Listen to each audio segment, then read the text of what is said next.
आपको कि एफआईआर आप अपने नज़दीकी थाना में जाके दे सकते हैं, और दूसरा जो है इलेक्ट्रॉनिक फॉर्म में भी आप दे सकते हैं। और एक सहूलियत और दी गई है, एक जो कि जो इन्वेस्टिगेशन होगा उसकी जो है वो जानकारी अब कंप्लेनेंट को दी जाएगी।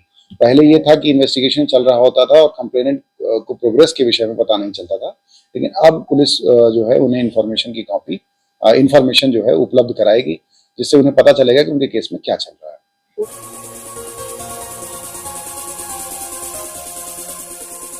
सब्सक्राइब करें हमारे चैनल को और बने रहें हमारे साथ। नालंदा के पुलिस अधीक्षक अशोक कुमार मिश्रा ने आज प्रेस कॉन्फ्रेंस के माध्यम से ये जानकारी दी, जो पुराने कानून में तब्दीली हुई है, जो उसमें नए परिवर्तन हुए हैं, किस तरह के एक्ट में परिवर्तन हुए हैं, किस तरह के बदलाव हुए हैं। लोगों के लिए बहुत काफ़ी आसान हुआ है कानून। काफ़ी लोगों के लिए जो पहले एफआईआर करने में परेशानी होती थी, अब वो नहीं होगी। किस तरह से कैसे क्या कर पाएंगे, ये आप सुनिए उनके जुबान से। सारी बात उन्होंने रखा है लोगों के लिए, और कैसे पुलिस की मदद करना है जनता को, इसके बारे में भी उन्होंने बताया है। तो आइए देखिए ये एक्सक्लूसिव रिपोर्ट।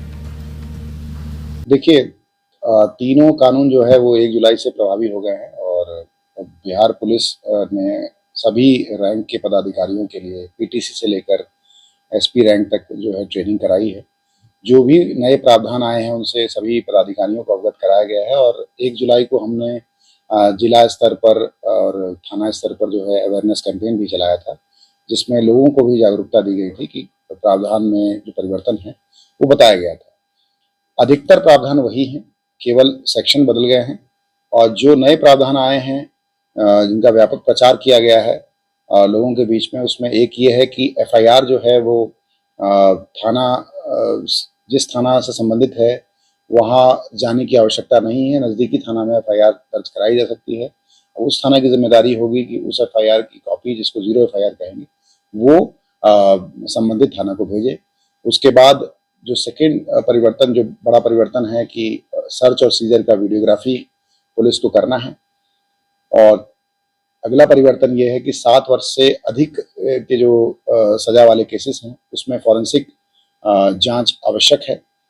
और कुछ अन्य परिवर्तन किए गए हैं जो हम लोगों ने ट्रेनिंग के द्वारा सभी को बताया है।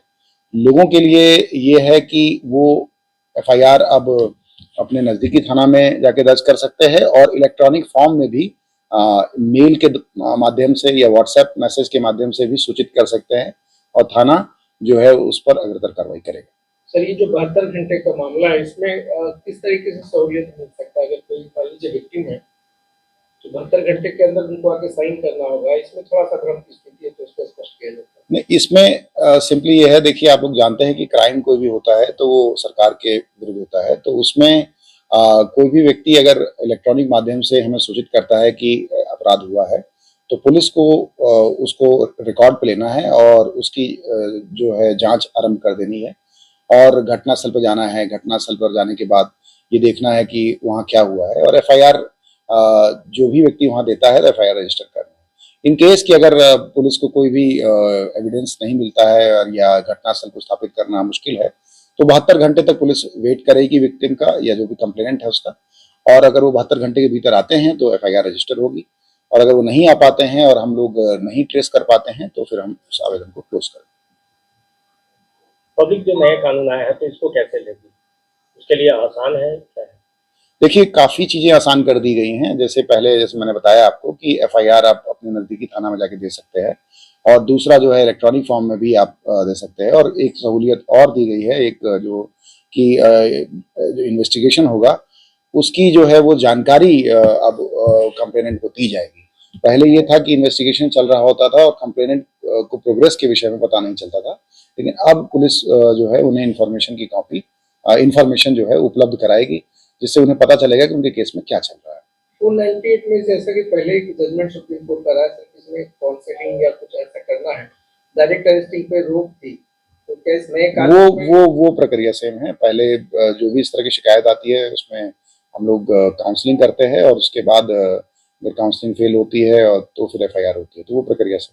तो किसी के यहाँ सर्च करने के लिए जाते हैं तो उसमें हाँ, वीडियोग्राफी है। सर्च अगर होगा तो वीडियोग्राफी में होगा, सीजर होगा तो वीडियोग्राफी। इसमें पब्लिक कैसे सहयोग करेगी?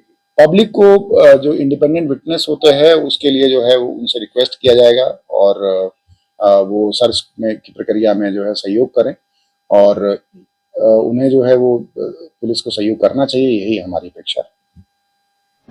सब्सक्राइब करें हमारे चैनल को और बने रहें हमारे साथ। खबरें टीवी सबकी आवाज़।